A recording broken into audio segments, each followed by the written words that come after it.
nuestro programa, ¿no?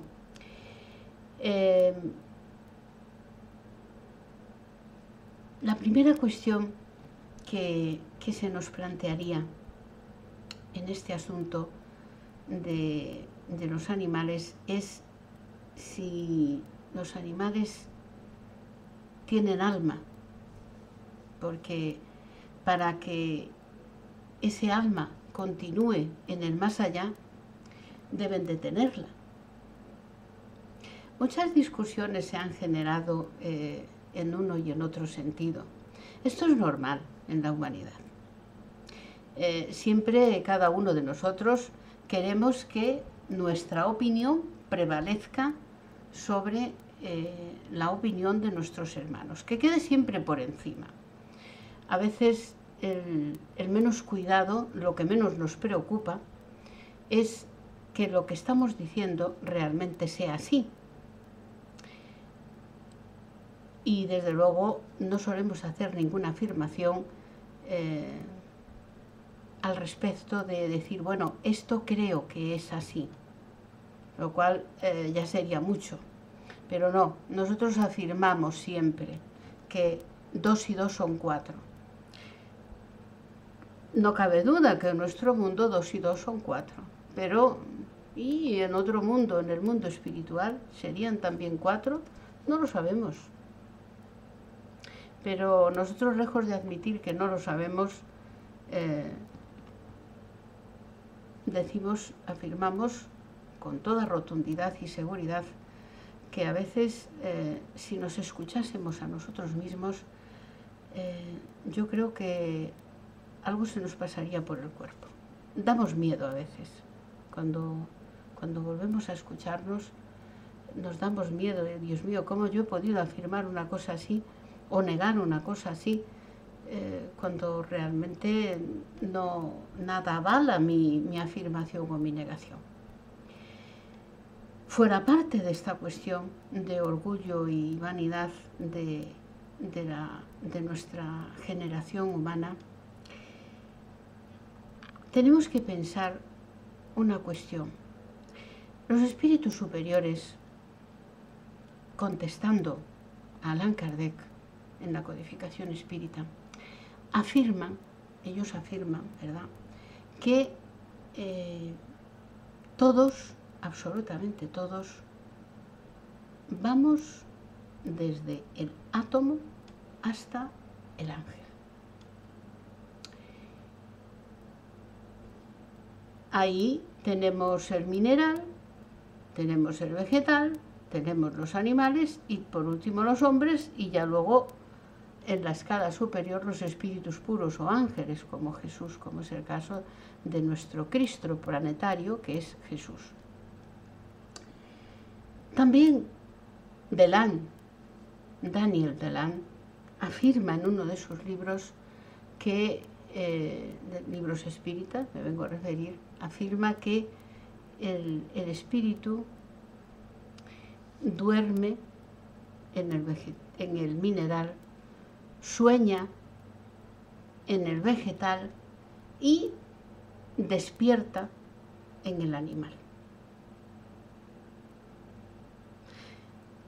¿Esto qué quiere decir? Que nosotros, todos nosotros, usted, yo, ya hemos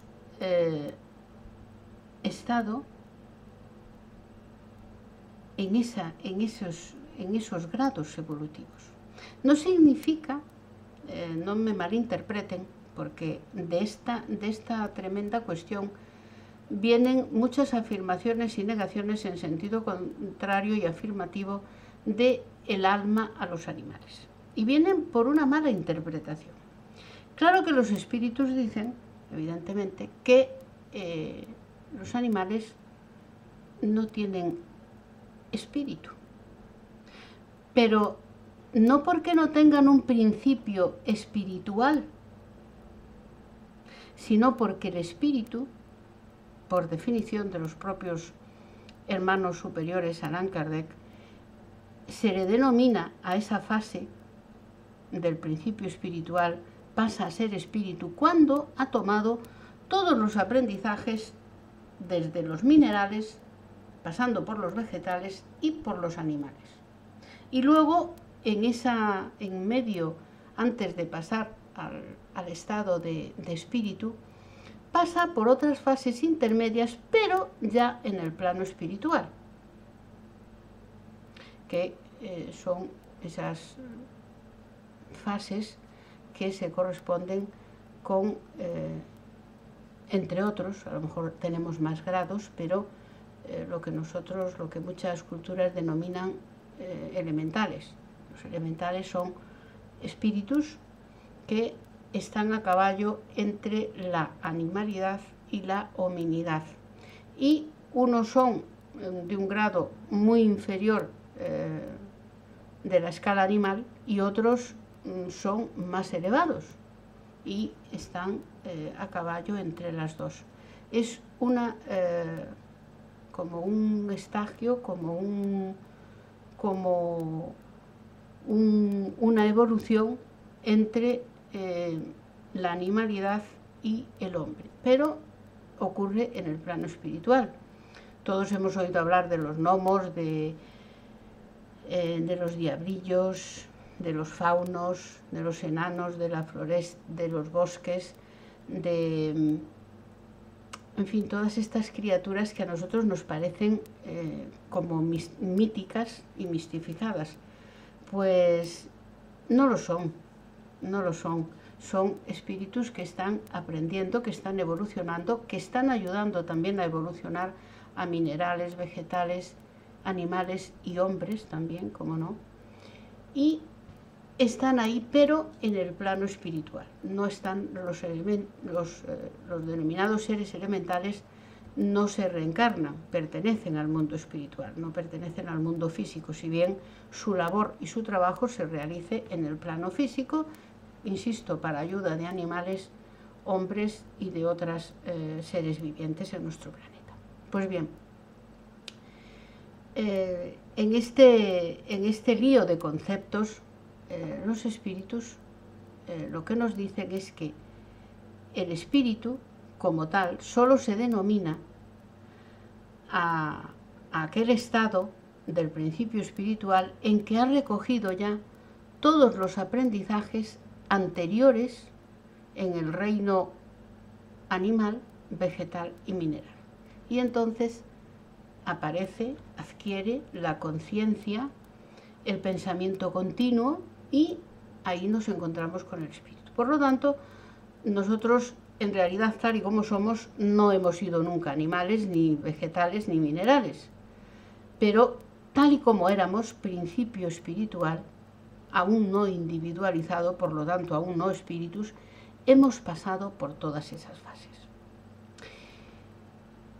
Los animales, en algún momento de nuestra historia humana, se les quiso hacer pasar por máquinas que estaban al servicio de los hombres. Bueno, al servicio de los hombres no tenemos por el momento ningún inconveniente en tachar de falsa esta afirmación.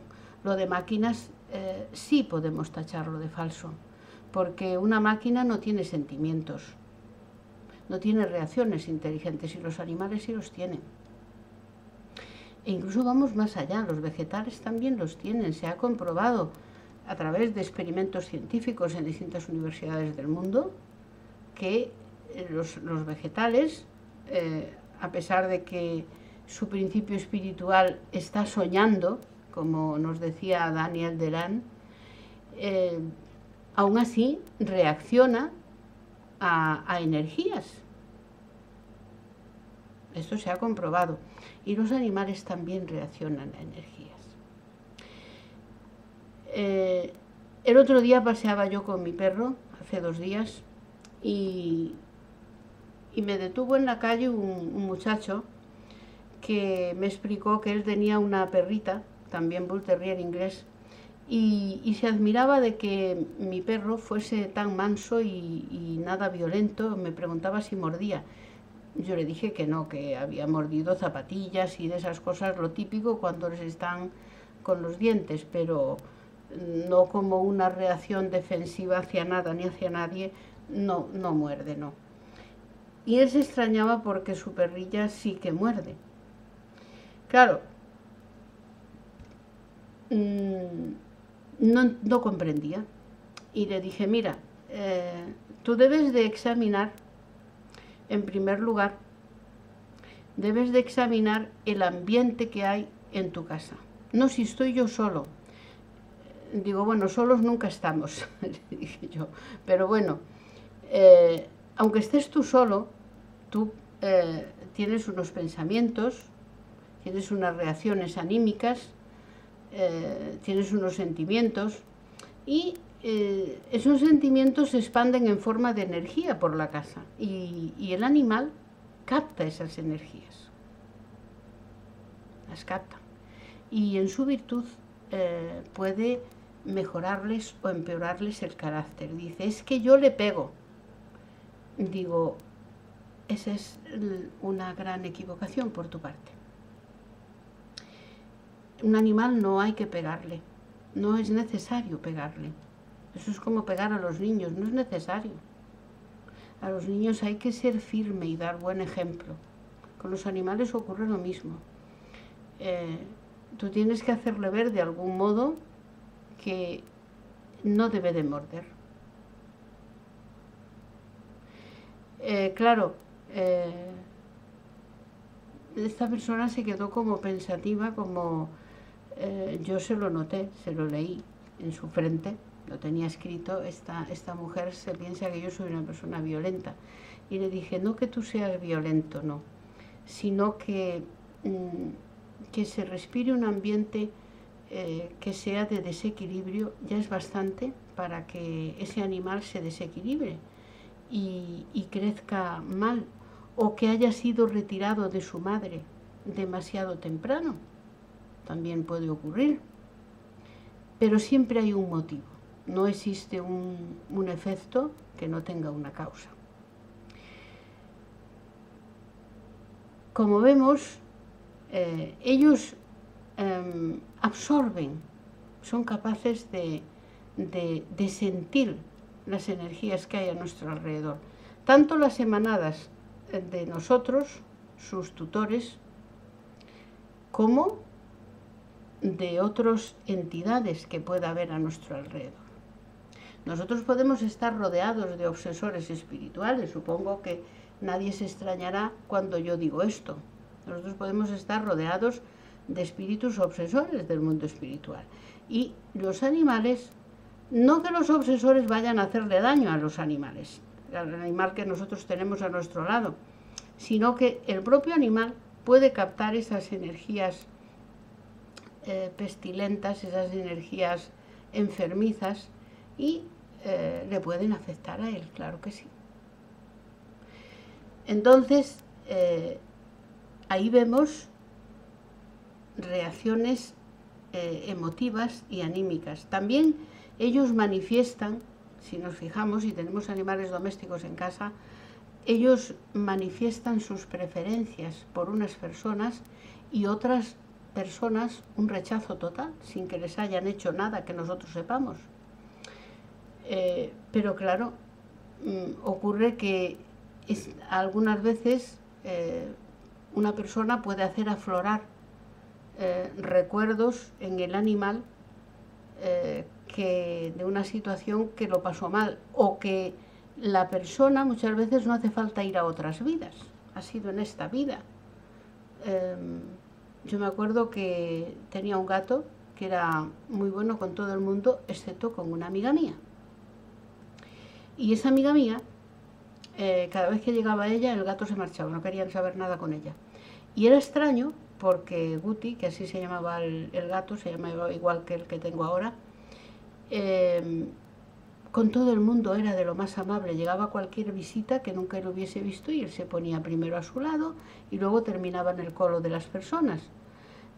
Era un gato muy meloso y con todo el mundo menos con ella. Y yo pensando, me acordé de repente, muy al principio cuando yo llegué a Sevilla, que esta amiga mía le dijo un día, hay que ver qué feo eres, Guti.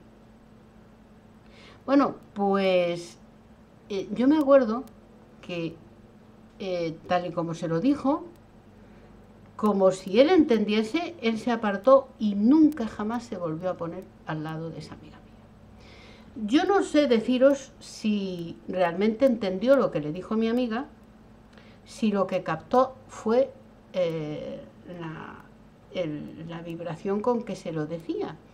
Pero no me da la impresión de que fuese la vibración, porque ella lo dijo como en broma, como tal y como el carácter que tenéis los andaluces, de que podéis decir la mayor burrada, pero de broma. Entonces, el animal lo captó en serio y esa fijación le quedó ahí. Claro, ella no le dio importancia ninguna a esa tontería, pero el gato sí. Y en cuanto llegaba ella, el gato desaparecía. Entonces dices, qué cosa más extraña. Y digo, sí, es contigo. Y dice, pues yo no le he hecho nada. Y digo, un día se lo dije, sí lo hiciste. ¿Tú te acuerdas muy al principio cuando tú le dijiste? Y dice, anda ya, y el gato se va a poner así por eso. Digo, pues que yo sepa es lo único por lo que pudo ponerse. Y dice, sí, desde luego. Digo yo, ¿por qué no pruebas a llamarlo y con cariño a ver qué pasa? Y efectivamente lo hizo. Y ¿sabéis una cosa? Desde ese día el gato se comportó con ella, se fue acercando primero despacito, mientras ella lo llamaba, y bueno, lo acarició, le dio abrazos, le dio besitos, y desde ese día el gato como con cualquier otra persona. El animal había comprendido perfectamente la afirmativa que hizo ese día mi amiga, que por cierto lo había hecho en tono jocoso, en tono de broma. Pero el animal no le gustó. Fijaros hasta qué punto. Entonces no se puede decir que eso lo hace una máquina, porque nosotros vamos a comprar un coche a la Renault o a la Peugeot o a cualquier otra marca y decimos no nos gusta este coche y el coche no reacciona, o nos gusta mucho y tampoco reacciona. Entonces no podemos afirmar, decir que los animales son máquinas es un error a todas luces, porque los animales tienen sentimientos. Tienen un principio espiritual, todavía no individualizado, pero vamos por partes. Hay unas especies que tienen más individualidad que otras. Por ejemplo, me voy a explicar, los mosquitos,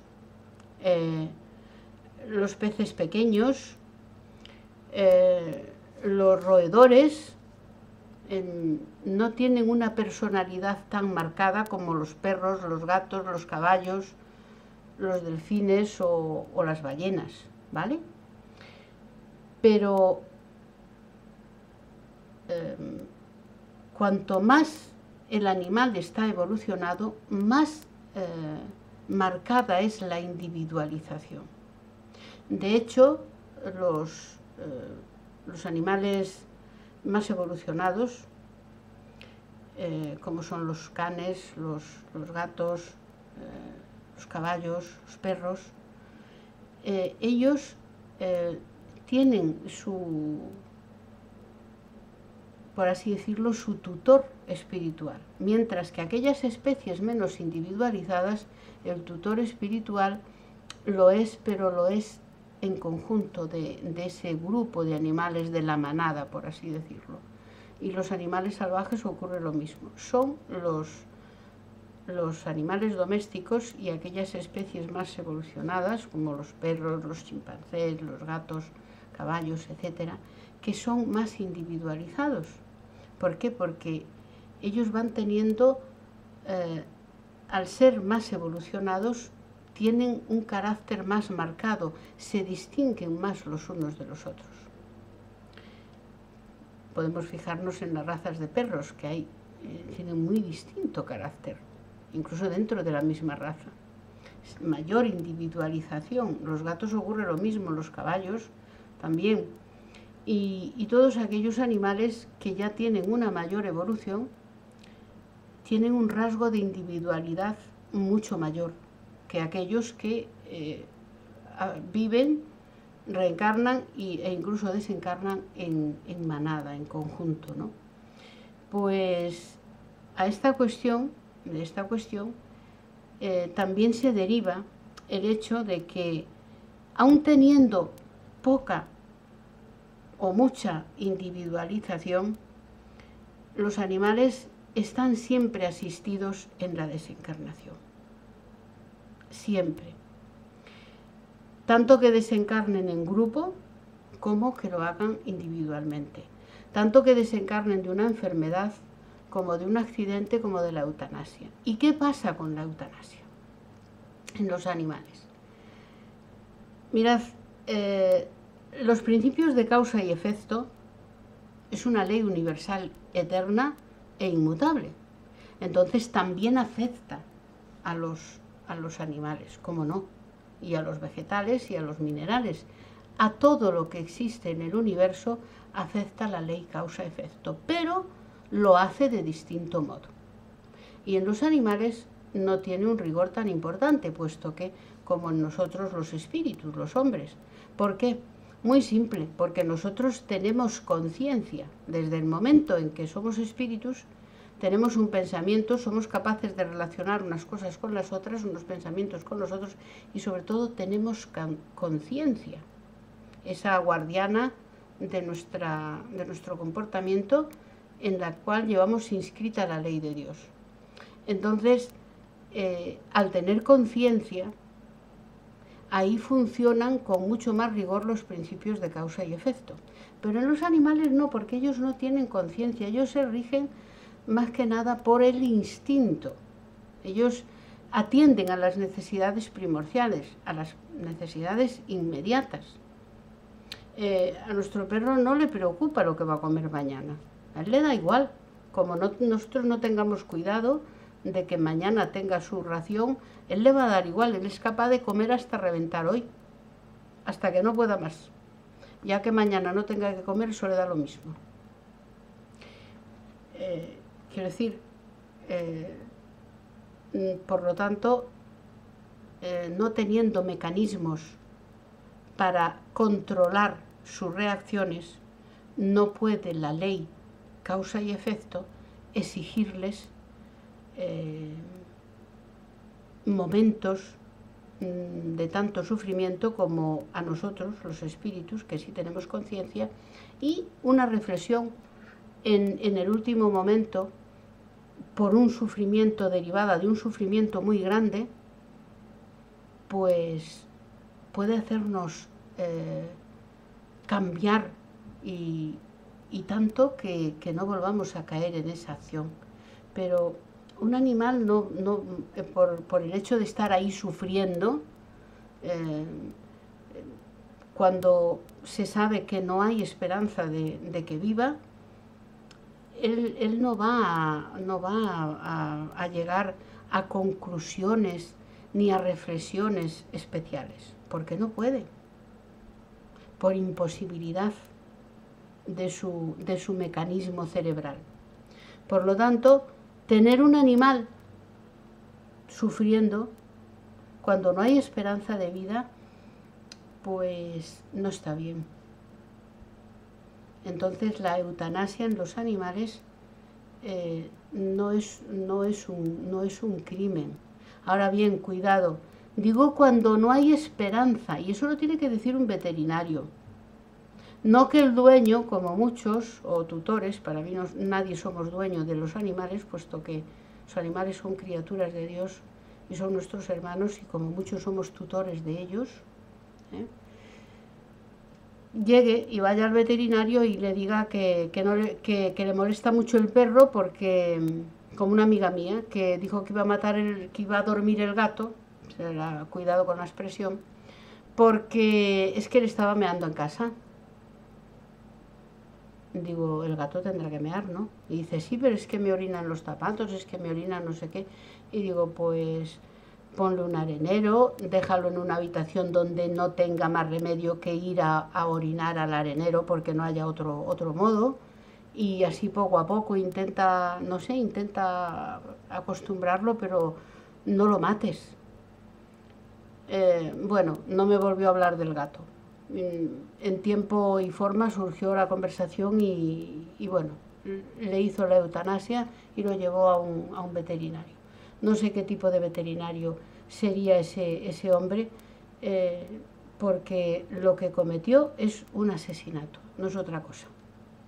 Eso no es eutanasia, eso es un asesinato, como el que mata a una persona. Porque la señorita no le venía bien que el gato le mease en lugares inadecuados, que a veces es una conducta que tienen los gatos, pues eso, por multitud de cuestiones, porque ellos también sufren, también tienen emociones, a veces por celos, a veces, en fin, cuestiones que hay que tratar de averiguar, como cuando tenemos un niño y no sabemos qué le pasa y le da por orinarse en cama. Pues lo coges y le vas a poner una inyección y matarlo, ¿no?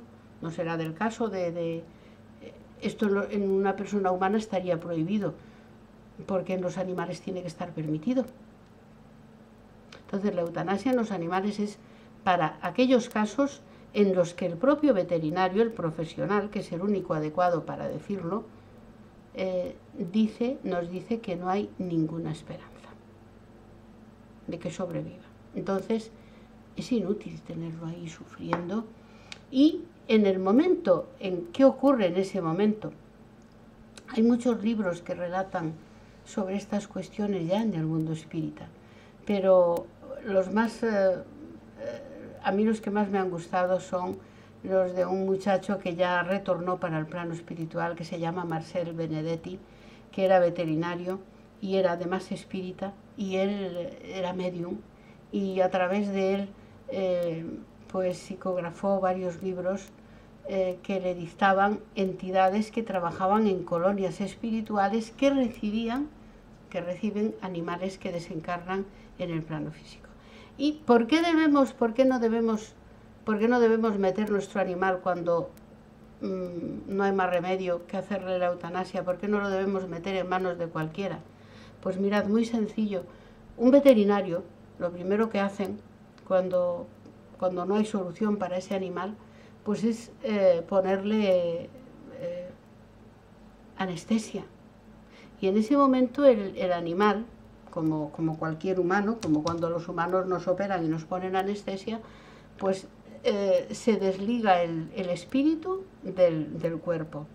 Y entonces ahí la espiritualidad, el equipo espiritual que está ahí rodeando al veterinario y al animal, pues lo que hacen es proceder a cortar esos hilos de unión con el cuerpo físico y retirar el animal, llevarlo a una colonia espiritual y allí someterlo a un tratamiento del cuerpo espiritual suyo y prepararlo para un nuevo reencarne. De modo, forma y razón que el líquido letal que se le suministra al animal para matarlo y que le produce habitualmente un paro cardíaco, pues ya no afecta al cuerpo espiritual, porque ya el animal ha sido retirado, el cuerpo espiritual y el propio alma del animal es retirado para la colonia espiritual antes de que el líquido letal sea introducido en el cuerpo físico del animal para que le produzca un paro cardíaco. Ahí ya no está ese animal ahí. Esto, claro, si llevamos el animal a una persona que no sepa hacer esto, lo que va a ocurrir es que le pone el veneno directamente al animal y ahí el cuerpo espiritual, aunque va a ser auxiliado, va a ser ayudado, va a absorber parte de ese líquido letal y su recuperación será mucho más larga y muchísimo más difícil, como es lógico y natural. Entonces tenemos que tener mucho cuidado de llevar siempre que se nos ocurra esto. Es como cuando estamos nosotros enfermos. Nosotros, ¿dónde vamos? A una persona a un curandero o a un médico. Vamos a un médico, ¿no? Por los animales igual, tenemos que llevarlos al veterinario. Esa es nuestra función. Entonces, en esas colonias espirituales, están atendidas por espíritus, por hombres y mujeres que han estado reencarnados en la Tierra y en otros mundos. Y ahí pues lo que se hace es recuperar el cuerpo espiritual, exactamente igual como se hace con los que desencarnamos. Se recupera el cuerpo espiritual y una vez recuperado, pues vuelven otra vez a reencarnar. Cuando dicen inmediatamente, muchas personas me preguntan ¿cuánto tiempo tarda en reencarnar un animal? Bueno, este hombre que yo os digo que fue veterinario y que ahora está de vuelta ya en el plano espiritual, Marcel Benedetti, en uno de sus libros, Los animales son nuestros hermanos, creo que es uno de los libros en el que lo dice, habla de que mínimo entre el desencarne y la reencarnación por rápido que sea van 20 días, eso mínimo. Y dependiendo de la especie también, claro. Cuanto mayor es el grado evolutivo del animal, más tiempo lleva a recuperar su cuerpo espiritual porque más individualidad hay. Y también dependiendo de la forma de desencarne. Para aquellos que nos han preguntado qué ocurría cuando el animal lo atropellaba un coche o se caía por una ventana o, bueno, que moría de un modo accidental, pues ocurre lo mismo. El animal no sufre, porque la ley de Dios no permite eso, no sufre. Y entonces los espíritus de las colonias espirituales de animales ya saben con la antelación suficiente que ese animal va a sufrir un accidente. Entonces están ahí para ampararlo y ya en el momento lo socorren y lo llevan de modo, forma y razón que el animal no sufre nada. Y una vez allí, pues, una vez se ha recuperado el cuerpo espiritual, pues, insisto, o se puede quedar allí en el plano espiritual un tiempo porque lo necesite, o bien es conducido a la reencarnación de modo inmediato a esa especie de la cual provenía o a otra. También la pregunta de una señora es si reencarnaban siempre en la misma especie y se volvían con las mismas familias.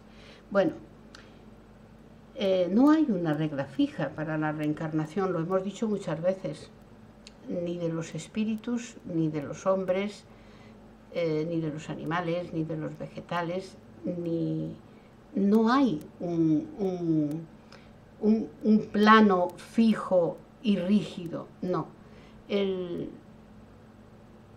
Los mecanismos, el repetir con una familia, el repetir en una raza determinada, en una especie determinada, lo determina la necesidad evolutiva de cada ser. Cada vegetal, cada animal, cada ser humano reencarnaremos bajo aquellas circunstancias que determina nuestro nivel evolutivo. Por lo tanto, decirle a alguien, va a volver con usted, el perrito que desencarnó, va a volver con usted, va a volver en otra familia, volverá en otra especie, en otra raza, en realidad es elucubrar sobre una cuestión que desconocemos porque, insisto, esta cuestión no está determinada por reglas rígidas y fijas, sino por las necesidades evolutivas del ser que reencarna.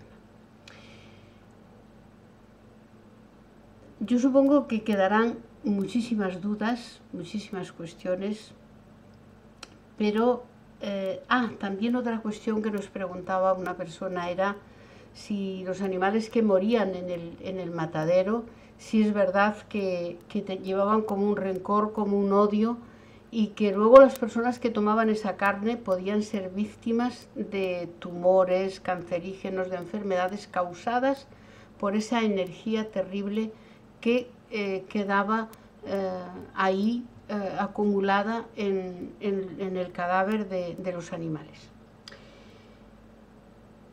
Tenemos que decir a este punto, queremos razonar la cuestión para que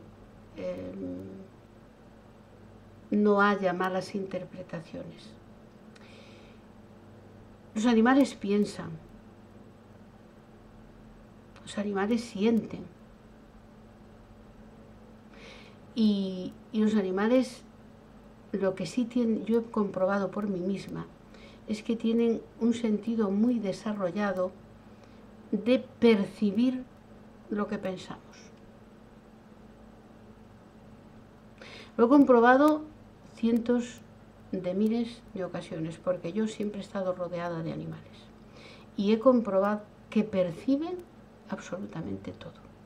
Si tú vas a hacer un viaje, estás planeando un viaje, ellos no salen de tu lado. Ellos se está enterando absolutamente de que tú vas a salir de viaje. Que estás enfermo, que tienes fiebre, aunque sea un mal catarro, ese animal, sobre todo hablo de los perros y los gatos, se acurruca natural. Me han dicho, precisamente ayer hablaba con un amigo mío, y me dijo que las aves lo mismo, porque él tiene cacatúas y loros, y me dijo que exactamente lo mismo. Pero yo de las aves no podía hablar porque, en honor a la verdad, yo nunca he tenido aves. Entonces no puedo hablar de gatos y perros, pero no de otros animales. Entonces, también del ganado vacuno, porque yo he nacido en una aldea muy pequeña donde había y hay vacas y terneros, gallinas, patos, pavos, etc. También puedo hablar de ello. Y presienten, es como si presintiesen.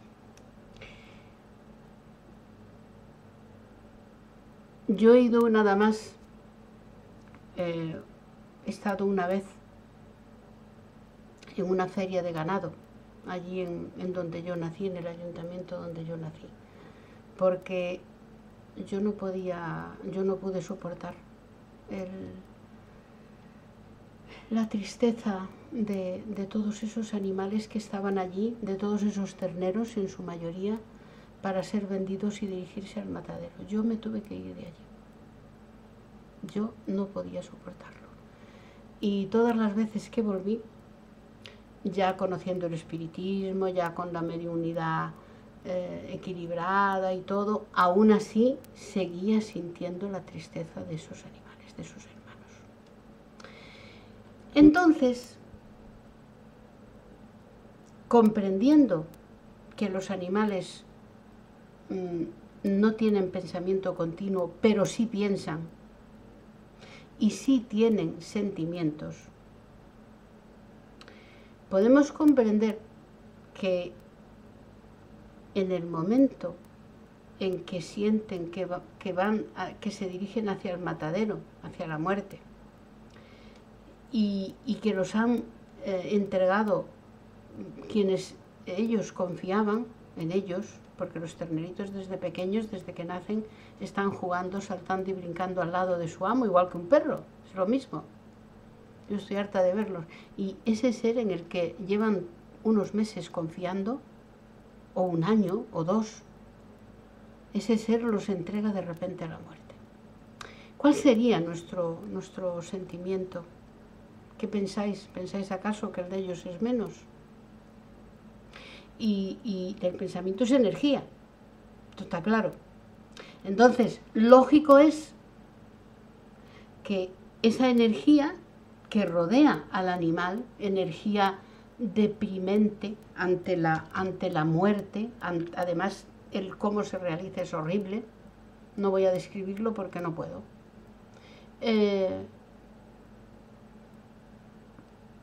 Se acumula sobre todo en los músculos, porque vosotros sabéis que nunca, yo no sé si habéis tenido alguna vez que el gemelo se os haya subido. Los músculos son especialmente, acumulan especialmente energías, porque el subirse un gemelo no es que el gemelo se suba, es que se sube como por una descarga. Entonces, es lógico que ese pensamiento de ese animal, ese miedo, ese horror, además colectivo, porque van muchos hacia el matadero, no va él solo, se acumule, sobre todo en los músculos.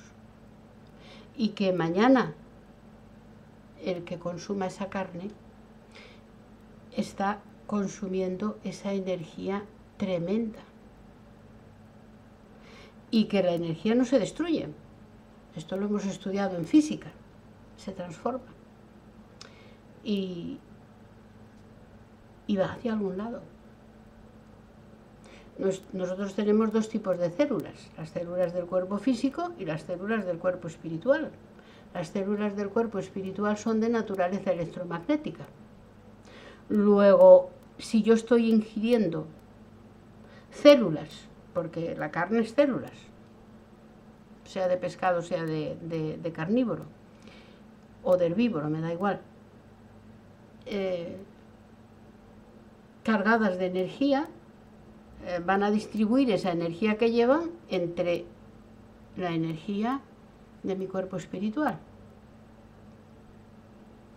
Por lo tanto, es lógico que pueda haber perturbaciones graves.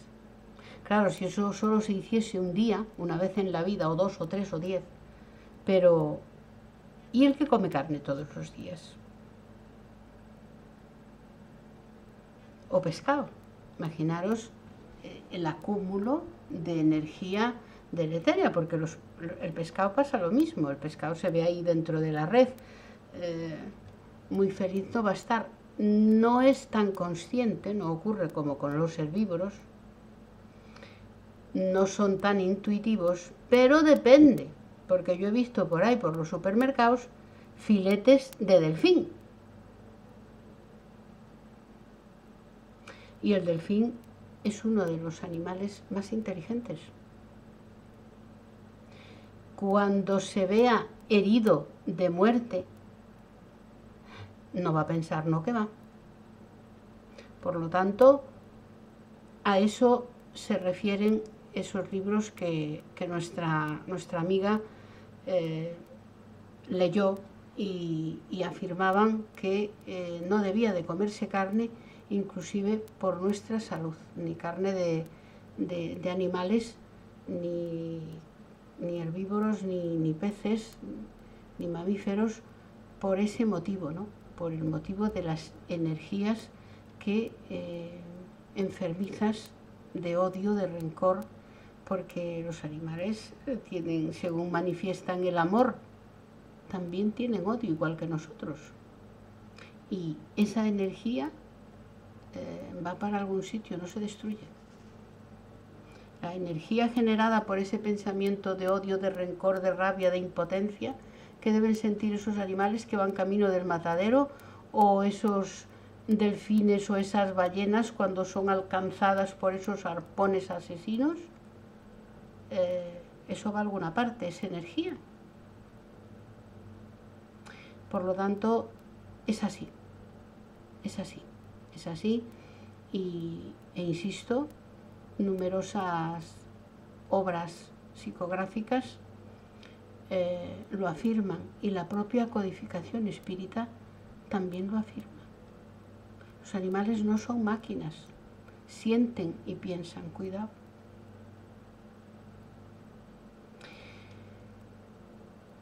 Yo no sé si quedan muchísimas preguntas, pero en una hora es imposible responder a una cuestión tan amplia como esta, pero quedaros con esta última reflexión mía, y todos aquellos que animales se hayan ido para el plano espiritual a través de la desencarnación, acordaos que no están solos,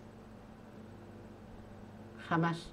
Ellos también tienen asistencia de espíritus del plano espiritual y son llevados a colonias espirituales para animales, y luego van encaminados o para la reencarnación o los reencaminan, muchos de ellos, los que tienen condiciones de poder ayudar, y si quieren hacerlo, que ellos también tienen su libre arbitrio, pues muchos de ellos se encaminan también hacia colonias espirituales que reciben hombres y mujeres, espíritus, para ayudar en las labores del rescate que muchas veces se realizan en el umbral.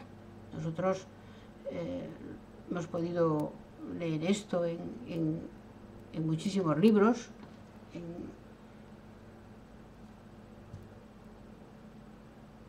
en Memorias de un suicida, de Ivonne Pereira Amaral, en muchísimos libros del plano espiritual que dictó André Luiz, ese médico del plano espiritual a Chico. Hemos podido ver cómo hay animales en las colonias. Pues esos animales vienen de las colonias espirituales de animales que hay, y parte de ellos pues quedan en la colonia espiritual, a veces hasta unidos a sus antiguos dueños, porque a veces está la ligación que es benéfico para el dueño, para el tutor, que fue tutor en el plano físico de ese animal, el estar junto a él.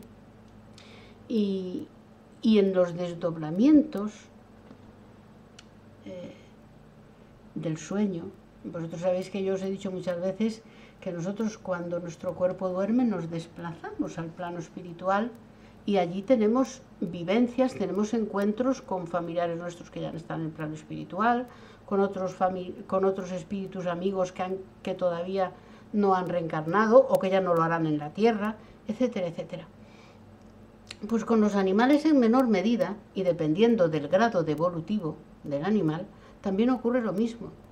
Pero no van al plano espiritual. Cuando un animal está dormido, no va al plano espiritual solo.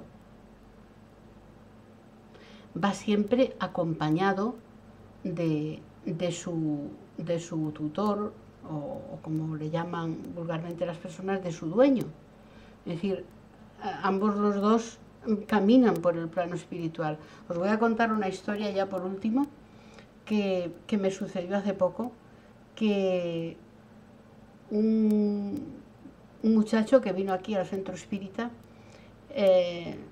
me dijo que él muchas veces soñaba con una señora que llevaba un perro como marrón o parduzco con ella, y que venía a hablar con él.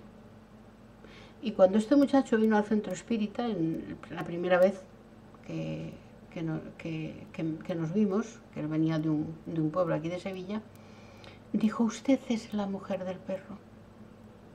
Y yo a este chico, en el plano físico, nunca le había visto, y él me había visto a mí y sabía que tenía un Bull Terrier. Bueno, esto tampoco diréis, no es nada raro, porque todo el mundo sabe que yo tengo un Bull Terrier inglés. Pero bueno, concretamente este muchacho no lo sabía, ni sabía cómo era yo, ni había estado en nuestra web, ni nada, porque le dio el teléfono un amigo nuestro, y llamó directamente, me llamó por teléfono para quedar, porque quería hacer el curso de doctrina espírita y el curso de mediunidad en nuestro centro. Y me llamó directamente sin haber estado en la página, ni vio nuestras presentaciones en YouTube, ni nada. Él desconocía toda esta parte, ¿no? Entonces, lo único que sabía es que yo sueño mucho con una señora que viene con un perro. Y claro, cuando yo le atendí por primera vez, pues el muchacho se cayó sentado en la silla, porque la persona con la que él soñaba, acompañada de un perro, pues resulta que era yo, y nosotros en el plano físico no nos conocíamos ni nos habíamos visto nunca, ni yo le había visto a él ni él a mí. Entonces, para que veáis que siempre van acompañados los animales. Cuando su cuerpo duerme, pueden ir al plano espiritual, sobre todo los perros, los gatos. Ocurre mucho. Yo me iba al centro espírita cuando teníamos el centro espírita en la calle Prosperidad, y algunos de mis compañeros que son mediums videntes me decían que veían al gato, y el gato había quedado en casa, pero claro, se habría quedado dormido e iba en busca mía y del perro, que el perro sí iba conmigo. O sea que los animales vienen, claro, acompañados seguramente de espíritus de nuestro centro, insisto. Los animales en el plano espiritual, en los desdoblamientos, pueden existir, pero van siempre acompañados de un espíritu, ya sea del espíritu de su tutor en el plano físico o de los tutores del plano espiritual, para evitar cuestiones de vampirización por parte de entidades de las tinieblas y que podrían emplearlos y hacerles sufrir. Hasta aquí llega nuestro programa, son la 1:34. Os invito el próximo viernes, el próximo sábado, que hablaremos de otra cuestión también muy interesante, ya veré de cuál. Entre tanto, no os olvidéis de que podéis ver el programa, queridos amigos, en directo, desde nuestra página web, desde esa pequeña pantalla que hay, ahí podéis verlo, en directo.